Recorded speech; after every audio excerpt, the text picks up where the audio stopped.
Todo el que está aquí sin excepción, en algún momento de su vida ha enfrentado el sufrimiento. Lo ha enfrentado de diferentes maneras, diferentes niveles.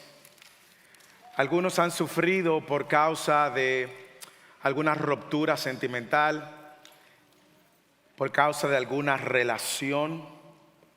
Algunos han sufrido emocionalmente por alguna situación donde vieron partir a un ser querido.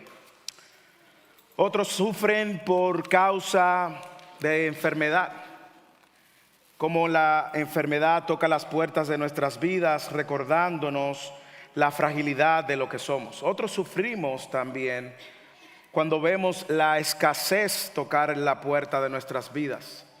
Nos llenamos de ansiedad, preocupación. Algunos también sufren cuando en la lucha por su pecado tienen que tomar decisiones radicales y luchan, como veíamos en semanas anteriores, para vencer las tentaciones que continuamente llegan a sus vidas. El sufrimiento es una realidad, hermanos, en un mundo caído. Es una realidad con la que todo el ser humano lidia o lidiará. Es una realidad de la cual los cristianos no estamos exentos. Uno de los temas que Pedro coherentemente y consistentemente ha venido hilando es cómo el creyente debe manejarse en medio del sufrimiento y la injusticia.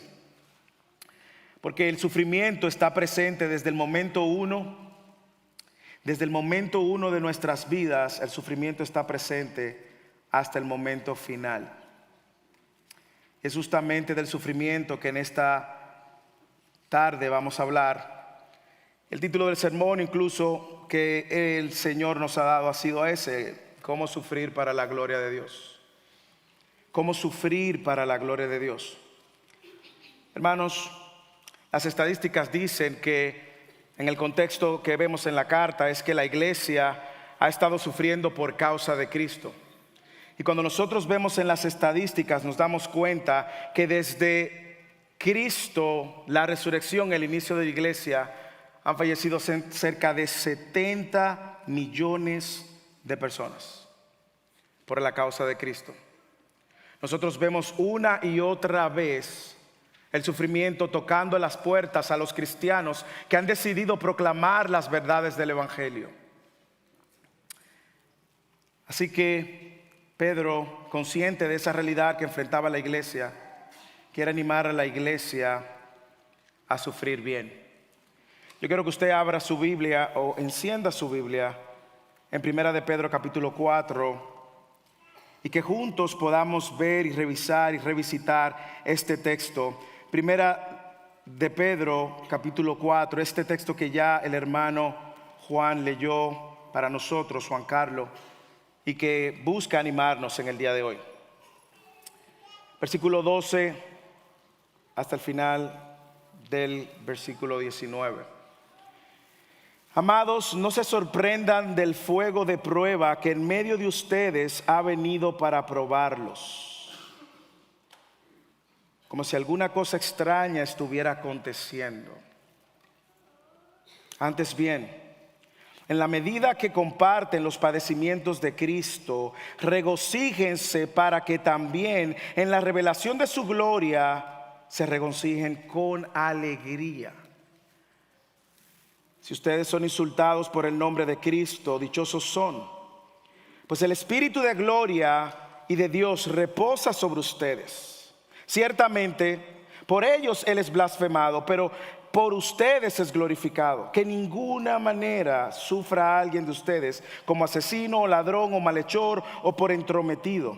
Pero si alguien sufre como cristiano, que no se avergüence, sino como tal glorifique a Dios. Otra vez la palabra glorificar.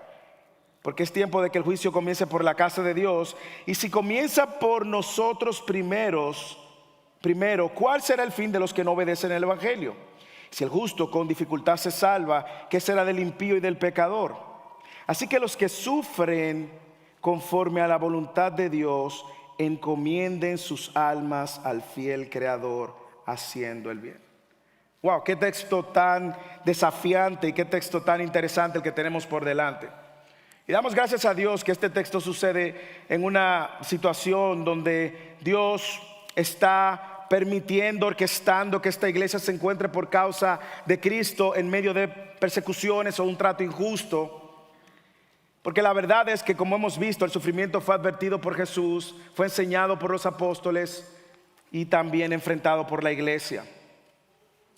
De hecho, cuando usted lee el texto, usted va a dar cuenta que Pedro intencionalmente quiere ayudar a la iglesia a poder ver el sufrimiento como algo que Dios trae a sus vidas y que es una buena ocasión para traer gloria a Dios. Como dije, de ahí el título del sermón, Sufriendo para la gloria de Dios. Qué oportuno, porque todos sufrimos de alguna manera u otra, ¿sí o no? Como dije al principio, algunos sufren por relaciones, rupturas, algunos sufren emocionalmente, otros físicamente, otros espiritualmente. El hermano Benito hoy no pudo estar con nosotros porque se enteró que su hermano falleció de un infarto en México. Ayer mi hija Grace sufre una caída en manos de su mamá y sufre una fractura en el cráneo. Está en el hospital y Bexy no puede estar con nosotros. El sufrimiento toca las puertas, y todos esos sufrimientos que nosotros vemos y enfrentamos de manera personal y particular, sin duda alguna están preparando nuestro corazón para enfrentar cada vez más una prueba cada vez más difícil, y una prueba que pueda llevarnos incluso a tener que entregar nuestras vidas por la causa de Cristo. Así que si usted está enfrentando algún tipo de sufrimiento de alguna manera, o ha enfrentado, o si lo enfrentará, como lo va a enfrentar, recuerde que esto es más que parte del plan de Dios y el propósito de Dios de preparar tu corazón para que aprendas a confiar en Él. Así que yo quiero, a la luz del texto de hoy y de esta idea que Pedro claramente nos dice, dar a conocer que este sermón persigue animarnos ante la inminente prueba que todos vamos a sufrir, que nosotros podamos sufrir para la gloria de Dios. Ante la inminente prueba que como cristianos atravesaremos, aprendamos a sufrir para la gloria de Dios. Y déjeme sugerirle sacar tres recomendaciones de este texto. Lo primero, yo quiero animarte es que en medio del sufrimiento, regocíjate en medio del sufrimiento. Eso es lo primero. Lo segundo es que quiero animarte a no avergonzarte cuando estés sufriendo por la causa de Cristo. Y lo tercero que quiero animarte es encomendar tu vida al Creador, al fiel Creador, cuando te encuentres en el sufrimiento. Así que vamos a ver estas tres recomendaciones y vamos a ver de qué manera el Señor pues nos trae bendición en esta mañana. Lo primero es, hermanos, regocíguese en medio del sufrimiento. Lea conmigo el primer versículo. Amados, no se sorprendan del fuego de prueba que en medio de ustedes ha venido para probarlos, como si alguna cosa extraña estuviera aconteciendo. Antes bien, dice el versículo 13, en la medida en que comparten los padecimientos de Cristo, escuche la palabra otra vez, regocíjense, para que también en la revelación de su gloria se regocijen con alegría. Regocíjense en medio del sufrimiento. Estas dos palabras parecieran no ir juntas. ¿Cómo es posible que en medio del dolor, el sufrimiento o la prueba de alguna manera yo voy a regocijarme? Y dice con alegría. ¿Cómo esto es posible? Bueno, yo creo que vemos muchas cosas que el texto no puede decir. Lo primero que yo debo de ver es que el sufrimiento es algo que Dios orquesta o permite para mi vida. No te sorprenda, dice Pedro. No te sorprenda. No te sorprenda del fuego de prueba que en medio de ustedes ha venido para probarlos. No te sorprendas. Pareciera que es algo que efectivamente nosotros en este mundo caído debemos de esperar. La prueba, el sufrimiento. Pero la diferencia es que cuando yo espero el sufrimiento y sé que el sufrimiento viene de mano de Dios, yo puedo recibir el sufrimiento con una actitud diferente. ¿No es así? ¿No fue eso lo que dijo Job en el capítulo 2, versículo 10? Cuando él dijo, ¿cómo recibiré de ti el bien y el mal no recibiré? Sin duda alguna, cuando nosotros vemos que el sufrimiento es algo que Dios trae a nuestras vidas, nos parece contraproducente. ¿Por qué? Porque todo el tiempo hemos culpado a Satanás de nuestra aflicción. Sin embargo, se nos olvida que Satanás no va a hacer nada en la vida de un cristiano al menos que Dios se lo permita. Usted me permite demostrárselo por las Escrituras. Usted lee Lamentaciones capítulo 3, versículo 37, por ejemplo. Usted va a escuchar lo que Jeremías dice cuando explica en el versículo 37, ¿quién es aquel que habla y así sucede? A menos que el Señor lo haya ordenado. Nos habla de la boca del Altísimo tanto el mal como el bien. ¿Por qué ha de quejarse el ser viviente? Sea valiente, enfrente sus pecados, examine sus caminos y escudriñémoslo y volvamos a Dios. Usted dirá, bueno, ese texto parece un poco difícil de procesar, pero ¿qué tal de Isaías capítulo 45, versículos 5 al 10? Yo soy el Señor y no hay ningún otro. Fuera de mí no hay Dios. Yo te fortaleceré, aunque no me has conocido, para que se sepa que desde el nacimiento del sol hasta donde se opone. Dice el versículo muy claramente, yo soy el Señor y no hay fuera de mí nadie. Yo te fortaleceré para que se sepa que desde el nacimiento del sol hasta donde se pone no hay ninguno fuera de mí. Yo soy el Señor y no hay otro. Yo soy el que forma la luz y crea las tinieblas, el que causa el bienestar y crea calamidades. Yo soy el Señor, es el que hace todo esto. Es difícil a veces entender esto, pero que Dios está dejando claro que nada va a suceder, acontecer en tu vida que Dios no lo haya permitido. Y Pedro dice, no te sorprendas de la prueba de fuego, usando un lenguaje muy conocido para ellos, sobre todo pensando en la prueba de fuego que pasó Daniel. Otra cosa que nos dice es que cuando nosotros somos probados, esa prueba está siendo un testimonio de lo que nosotros estamos padeciendo por Cristo. Es como que ahora también es un privilegio padecer con los mismos padecimientos de Cristo. Y es así, hermanos. Era como ellos lo vivían, era como los apóstoles lo entendían. Esto fue justamente lo que sucedió con Pedro. Cuando Pedro fue azotado justamente por estar proclamando el nombre de Jesús y fue amedrentado y le mandan a callar y le dijeron, no sigas hablando de este Cristo. Él dice, yo no puedo callar de las cosas que he visto y he oído. Y cuando lo azotaron fuertemente que salieron, ellos salieron, dice, regocijándose, no por el dolor y los azotes, porque no es masoquismo. Ellos salieron regocijándose porque habían sido considerados a padecer igualmente con Cristo. Eso no es lo que dice también Filipenses capítulo 1, versículo 26, cuando Pablo, hablando acerca de estas cosas, él dice, Filipenses capítulo 1, versículo 26, creo que él dice, cuando él está hablando de cómo él mismo considera su vida, versículo 21. Filipenses 1:21, pues para mí el vivir es Cristo y el morir es ganancia.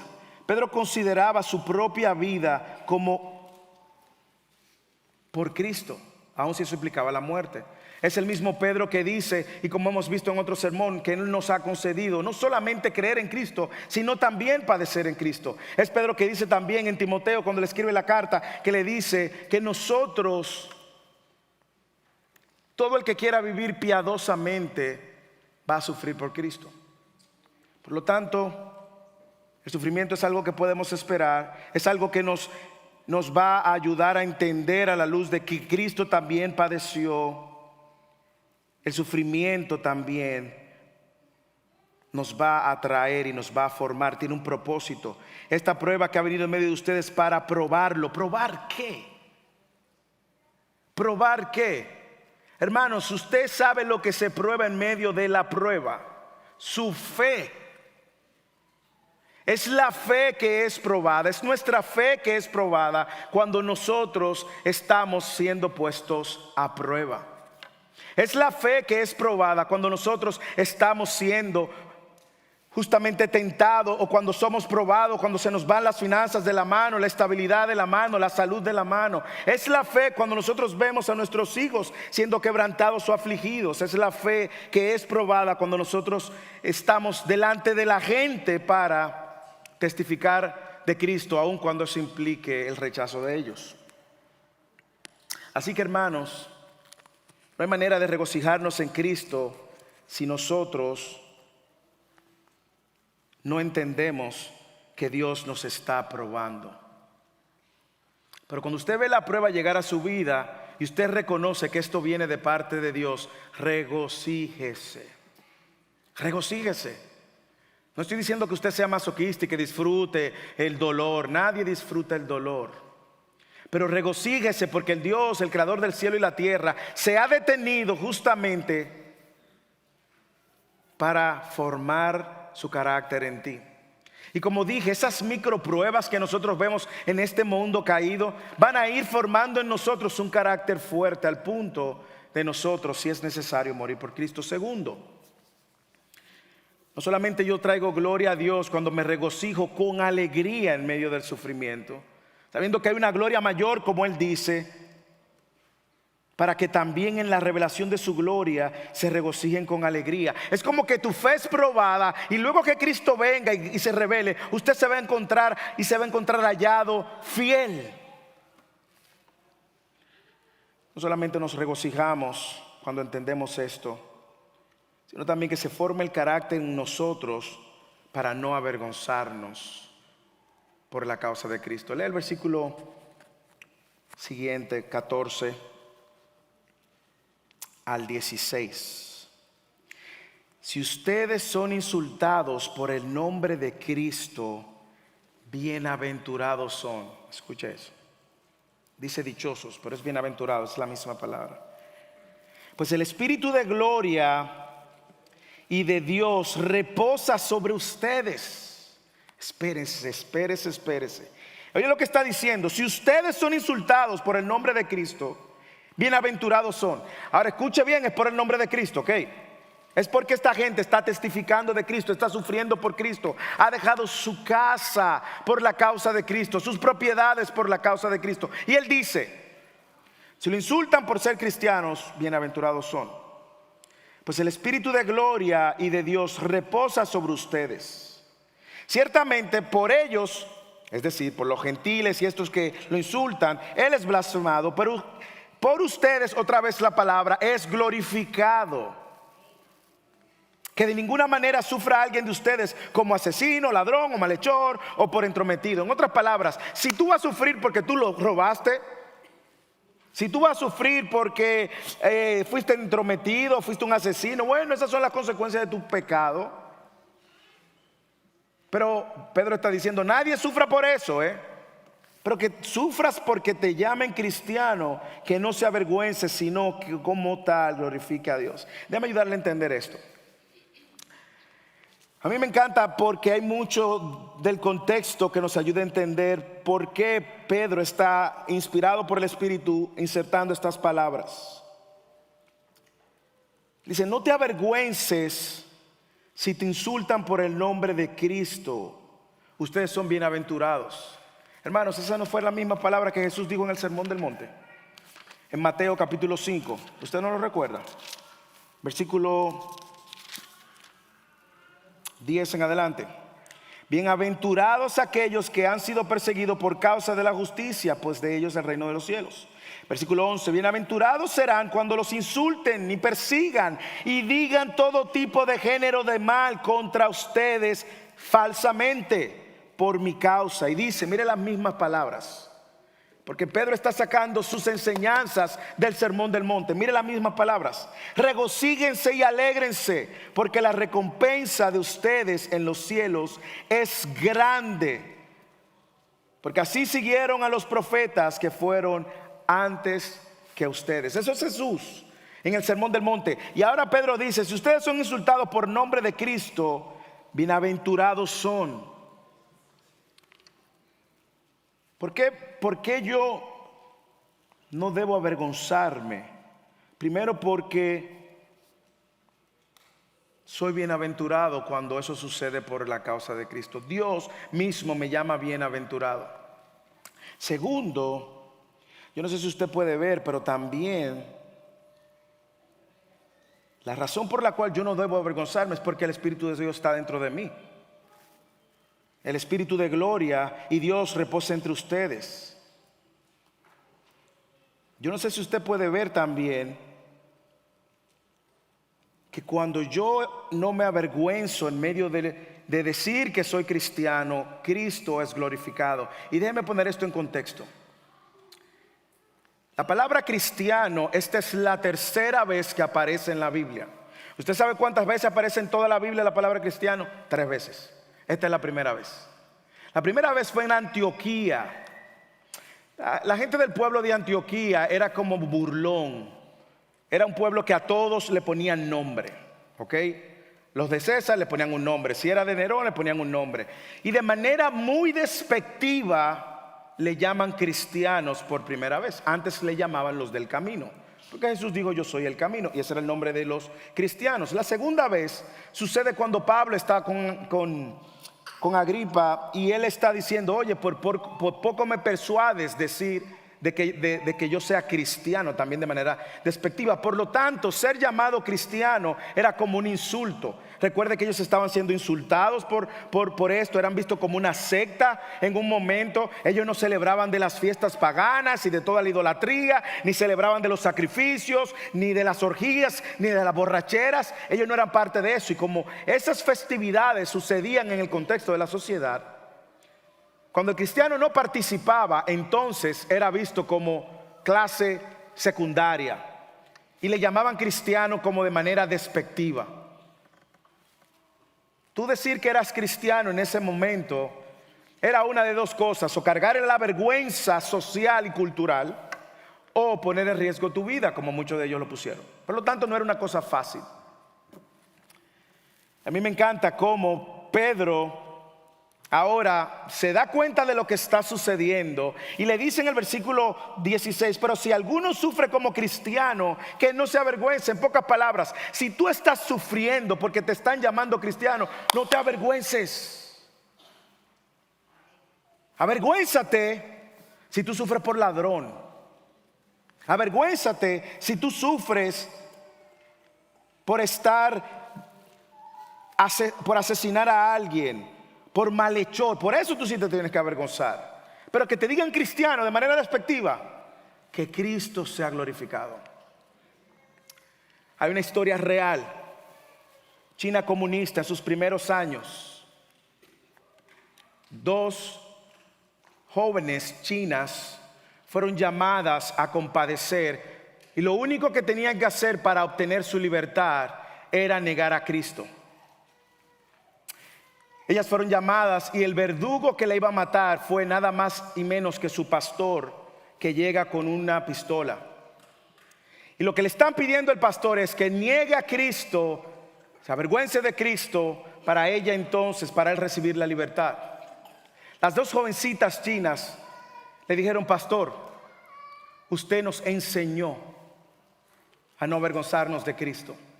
Usted nos enseñó a permanecer firmes. Y no sé la lucha, nosotros no sabemos la lucha que usted está teniendo, pero si usted flaquea, que nuestro recuerdo de usted sea que usted permaneció firme. Esto lo que hizo fue que infló el orgullo del pastor, y el pastor se siente avergonzado porque sus ovejas la están confrontando a él, que está a punto de tomar su arma para ser el verdugo de estas 2 jóvenes. Historia verídica. El pastor, el verdugo, que es el pastor, las 2 jóvenes, y luego el comunista o el que había llevado esto a ejecución, le dice: pastor, tome una decisión usted también. El pastor las mata a las 2, pensando que se iba a libertar, y luego los comunistas lo mataron a él. Llegará un momento en nuestras vidas donde probablemente nosotros nos encontremos en escenarios muy similares.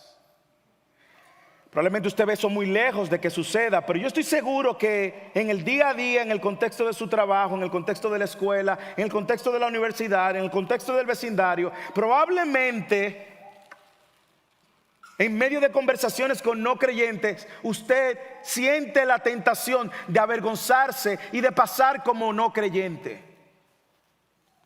Probablemente usted siente la presión social que ve ahora a los cristianos y a los conservadores como retrógradas. Usted siente la presión social que dice y que promueve que sí, que tú puedes decidir lo que va a hacer con tu cuerpo y con el bebé que viene en tu vientre. Usted va a recibir la presión social que dice que si tú estás en desacuerdo con un matrimonio del mismo sexo, tú eres una persona retrógrada y que odias a esa comunidad. Usted la va a recibir la presión. Y son esos momentos donde usted tiene que recordar que usted vive para la gloria de Cristo. No se avergüence. No se avergüence, porque la iglesia de Cristo en los primeros 300 años no se avergonzó, todo lo contrario. De hecho, Nerón le llamaba cristiano también de manera despectiva, porque entendían que estos eran unos rebeldes.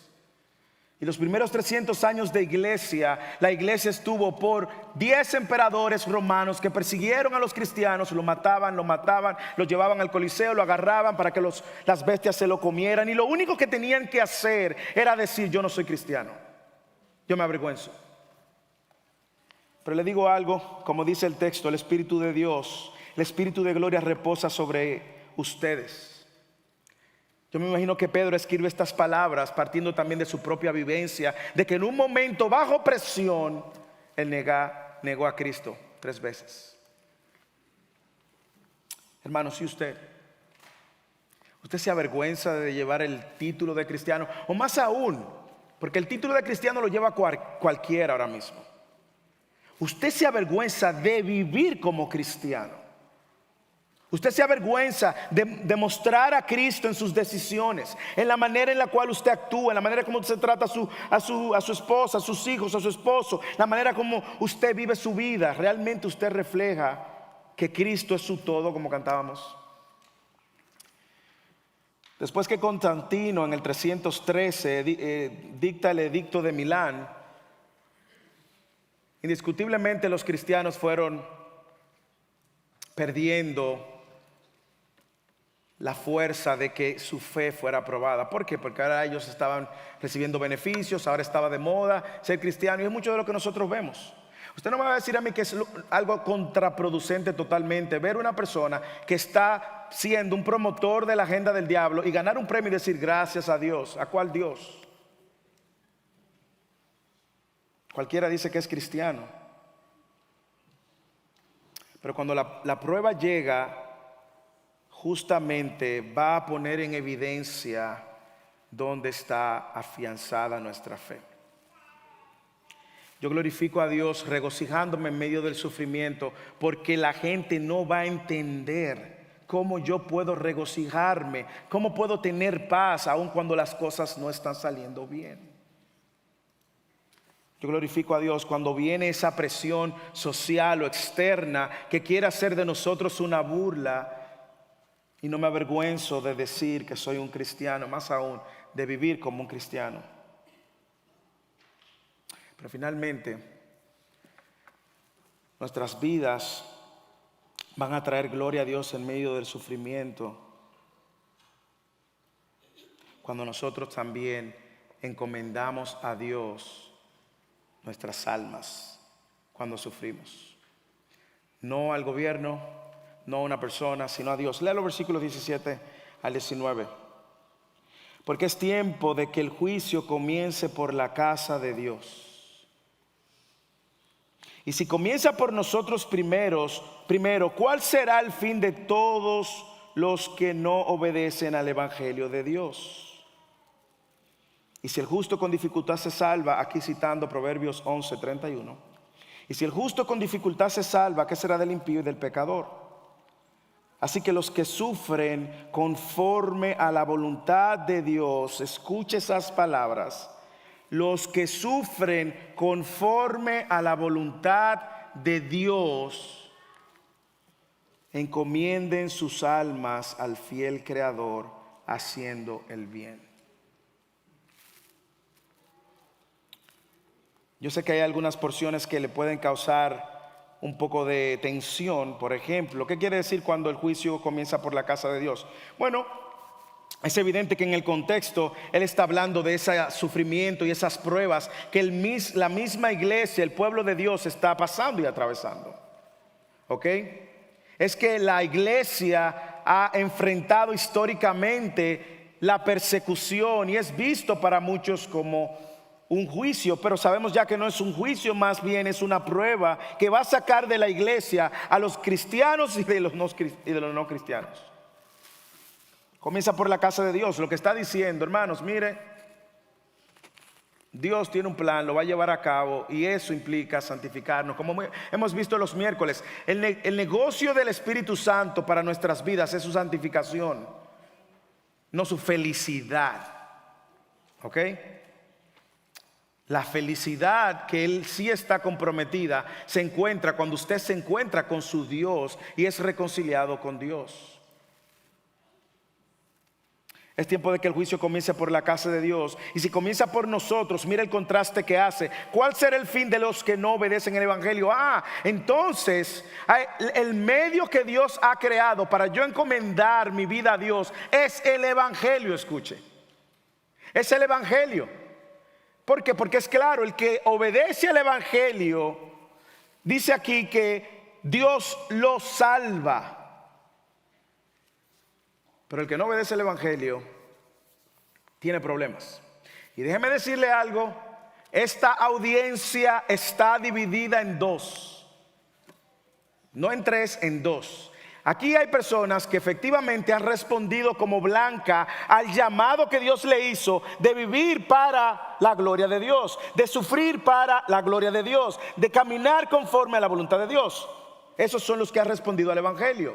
Aquellos que Dios le abrió sus ojos y les mostró cuán pecadores son. No que son buenos, hermanos, usted no es bueno, usted no es buena. Aunque usted haga buenas obras, usted ni es bueno, usted ni es buena, sépalo.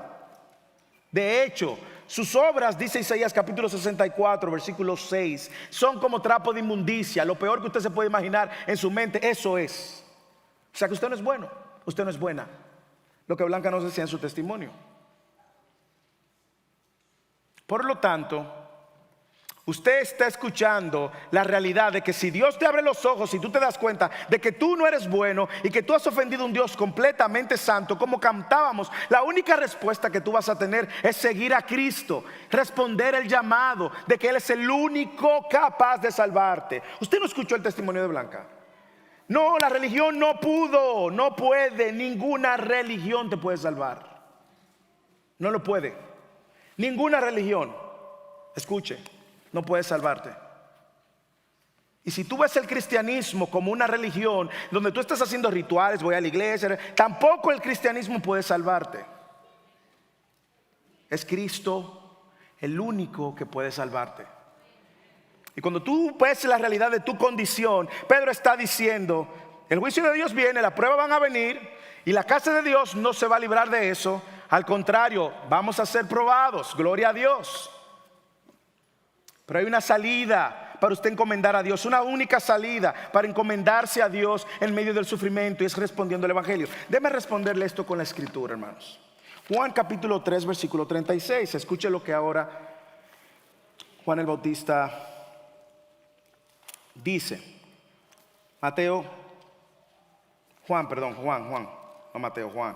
Juan 3. Escuche lo que Juan dice. Y Juan el Bautista dice su testimonio ya al final de su vida, y dice muy claramente: el que cree en el Hijo tiene vida eterna. ¿Qué tiene el que cree en el Hijo? Pero el que no obedece al Hijo, dice, no verá la vida, sino que la ira de Dios permanece sobre él. Ahora entienda, esta audiencia está dividida en dos. Aquí hay gente que han creído y han respondido a lo que han creído, y ahora han sometido su vida a lo que han creído y han respondido. Esos son los que han respondido al evangelio. Y usted lo ve en un antes y un después en sus propias vidas.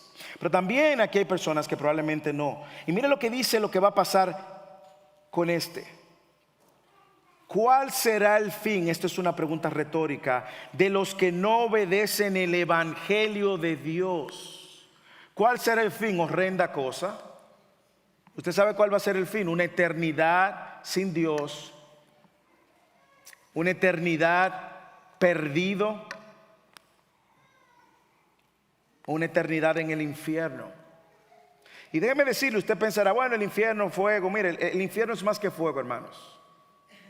Imagínese toda una eternidad sin ningún tipo de esperanza, sumergido en una super hiperdepresión, tristeza, oscuridad, agobiado y sin tener la mínima esperanza de usted salir de ahí, porque Dios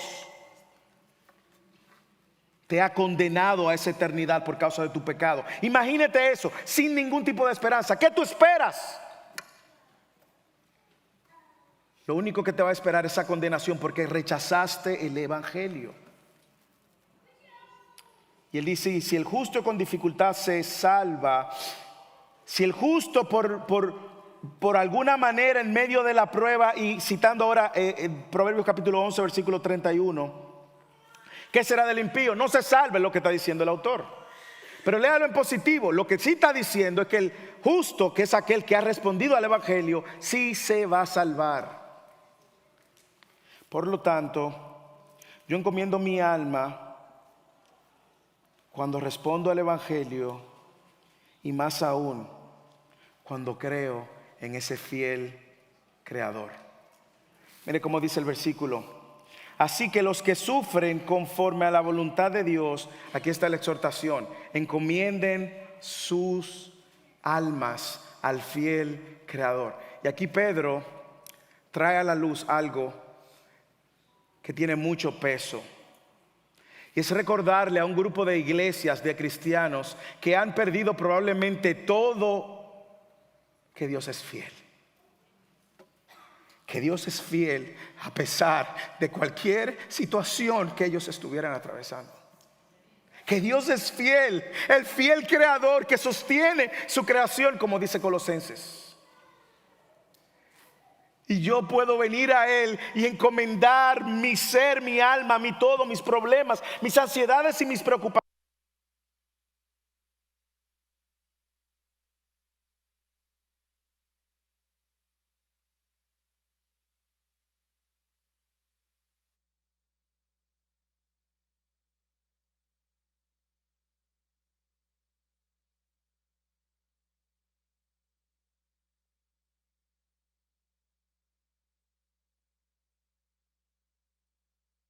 No están tomando decisiones sabias y eso afecta a tu casa. Dios es fiel. Probablemente tú estás lidiando porque las finanzas ahora se están moviendo, y tu fe de confiar si Dios va a continuar proveyéndote todos los días de tu vida. Recuerda que Dios es fiel. Probablemente tú estás lidiando con una enfermedad, o alguien, un ser querido, está lidiando con una enfermedad y tú ves todo venirse abajo. Recuerda, Dios es fiel. Tú estás luchando con tu propio pecado y tú dices: ¿hasta las cuantas, Dios? ¿Hasta las cuantas? Dios es fiel. Como yo decía al principio, ayer estaba oficiando una boda, nuestro hermano Rodrigo y Ashley. Terminó la boda. Nosotros sabíamos ya, Grace había caído del cambiador, y básicamente esto fue lo que sucedió. Betsy le está poniendo una crema en el cuerpo, en el cambiador. Grace se mueve abruptamente y se cae. Betsy le agarra la mano y a través por la loción se le resbala y cae de cabeza, y le produce una fractura en el cráneo. Nosotros sabíamos, pero solamente pensábamos quizás es un concussion, es un golpe en la cabeza. Así que vamos a la boda, pero estamos pendientes, monitoreando. Y unos hermanos de la iglesia se quedaron cuidando a Grace y a los demás, y nos llaman, empezó a vomitar. Y justamente cuando termino de oficiar la boda, Betsy me dice: Grace está vomitando, tenemos que llevarla al hospital. Así que no pudimos ni tomarnos fotos. Terminó la boda, gracias a Dios, de oficiar la boda, y nos tuvimos que ir. Y le pido disculpas a los novios, ya hoy esposos. Así que efectivamente nos topamos con la noticia de que tiene una fractura en el cráneo, un poco de sangre, aire, y que hay que observarla. Hablando con Betsy, ella me decía cómo ella recordaba una y otra vez el episodio.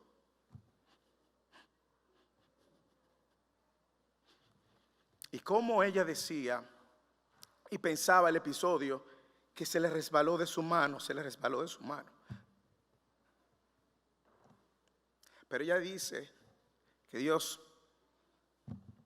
le enseñaba algo, y es que aunque Grace se le haya resbalado de sus manos, no se ha resbalado ni se resbalará de las manos de Dios. Hermanos, Dios es fiel aun cuando la incertidumbre llega a tu vida. Dios es fiel aun cuando tú no sabes cómo va a lucir el mañana. Dios es fiel cuando tú estás esperando una respuesta y no llega. Dios es fiel cuando tienes algún tipo de preocupación que escapa de tu razonamiento y tú dices, ¿cómo lo voy a resolver? Recuerda, Dios es fiel. Encomiéndate a Él. Preocuparte no resuelve ni va a resolver el problema. Por lo tanto, Pedro dice, glorifica a Dios encomendándote a Él todo el tiempo en medio de la prueba y de la aflicción. Es el fiel creador. Él te creó, Él te conoce, Él conoce tu necesidad, Él conoce la prueba, Él conoce la aflicción, Él conoce la escasez. Y tú crees que Él está ausente de esa realidad. ¿O acaso tú piensas que a Dios se le olvidó tu nombre? Ese no es Dios. Y si tú hasta el día de hoy conocías a otro tipo de Dios, ese no es el Dios de las Escrituras. La Biblia dice que el Dios de las Escrituras es fiel y permanece fiel, aun cuando nosotros somos infieles. Por lo tanto, si tú estás atravesando la prueba, la aflicción de alguna manera, eso te está preparando. Está moldeando a Cristo, el carácter de Cristo. Está moldeando a Cristo en ti. Porque en el momento de mayor aflicción, cuando Cristo iba justamente rumbo al Calvario, aquella noche en Getsemaní, lo único que Cristo hizo fue orar y encomendarse al fiel Creador. Confía, descansa en que Dios es fiel. Hermanos, yo no sé de qué manera tú estás enfrentando algún tipo de preocupación, de aflicción, de incertidumbre. Probablemente igual que nosotros ayer tú estás esperando un diagnóstico, o probablemente tú estás ahí con un montón de deudas y no sabes cómo va a resolver, o probablemente tú estás ahí lidiando con tus propios sentimientos y tus propias luchas que tú estás tratando de probarte a ti mismo que tú puedes presentarte delante de Dios de una manera u otra. Hermanos, Dios es fiel y no por ti ni por mí. Dios es fiel porque Él es en su carácter completamente fiel. ¿Tú quieres glorificar a Dios si la prueba del sufrimiento llega a tu vida? Primero, regocíjate. Regocíjate cuando venga la aflicción. ¿Va a ser difícil? Sí. Hermanos, pero si el cristiano no muestra que tiene a un Dios completamente fiel en medio de la prueba, ¿cuándo usted piensa que va a mostrar ese Dios? ¿Cuando estás en abundancia? ¿Cuando todo está bien? Hermanos, cuando estamos en abundancia y cuando todo está bien, es cuando nos olvidamos que Dios ha sido fiel. Pero cuando nosotros somos probados, no nos sorprendamos como que algo extraño está sucediendo. Al contrario, recibamos el sufrimiento con los lentes del Evangelio, recordando que Dios en medio de la prueba nos va a sostener. Si en un momento tú tienes que levantar la bandera por la causa de Cristo, aun cuando eso implique que algunos te rechacen, no te avergüences. No te avergüences. Pon en alto el nombre de Cristo con tu testimonio. Y finalmente, si aún la prueba te lleva a un momento como nosotros hemos visto con algunos hermanos y la hermana Carmen que está aquí también, donde su cuerpo le está diciendo que sus días están contados, encomiéndese en medio de la enfermedad al que es fiel. Si tú nos visitas hoy, sería una irresponsabilidad no decirte también que el texto te habla a ti hoy. Y que todo el cristiano que está aquí puede responder de estas 3 maneras que hemos hablado. Pero si tú nos visitas hoy y tú no tienes a Cristo y no has seguido a Cristo, solo hay una respuesta para ti. Escucha cuál es. Encomiéndate al fiel Dios entregando tu vida a Él. Porque de lo contrario no vas a encontrar salvación en ningún otro lugar. Él está llamándote al arrepentimiento, a que dejes el estilo de vida donde tú te crees que tú eres tu propio Dios, o donde tú te crees que te puedes justificar delante de Dios, como decía Blanca. Que tú mismo te des cuenta de tu incapacidad de sostenerte, de autosostenerte. Eso es más que orgullo. Y que corras al único capaz de sostenerte verdaderamente, que es Dios. Confía en Él. Él es fiel. Entrega tu vida a Él, para que entonces puedas vivir como hemos visto, para la gloria de Dios.